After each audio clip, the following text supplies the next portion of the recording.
مسئلہ کیا یہ ہے کہ کیا چشمہ یعنی اینک لگا کر نماز پڑھ سکتے ہیں یا نہیں پڑھ سکتے؟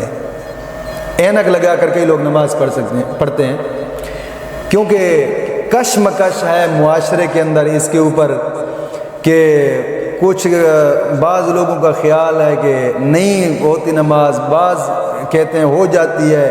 اس کشمکش کے اندر جناب علی ہے، ایک بات کو سمجھا جائے کہ شرعی مسئلہ یہی ہے کہ اینک یعنی چشمے کے ساتھ نماز پڑھنا جائز ہے، نماز پڑھنا جائز ہے۔ ہاں اس میں ایک احتیاط ضرور ہے، احتیاط ضرور ہے۔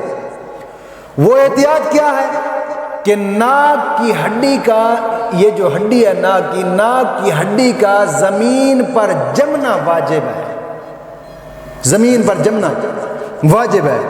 لہٰذا وہ چشمہ پہنا ہوا ہو یا نہ ہو، اگر چشمہ پہنے ہوئے ہے زمین پر ہڈی وہ جمتی ہے ناک کی تو نماز ہو گئی۔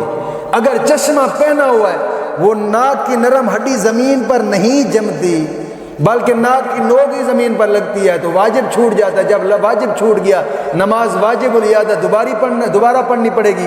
ہاں چشمہ پہنا ہوا ہے اور ناک کی ہڈی زمین پر جم جاتی ہے نماز ہو جاتی ہے۔ اصل مسئلہ یہ ہے کہ ناک کی ہڈی پر زمین پر جمنا، اصل مسئلہ یہ ہے۔ ہاں اگر اینک کا فریم سونے یا چاندی کا ہے تو اسے ویسے بھی پہن کر نماز پڑھنا مکروہ ہے۔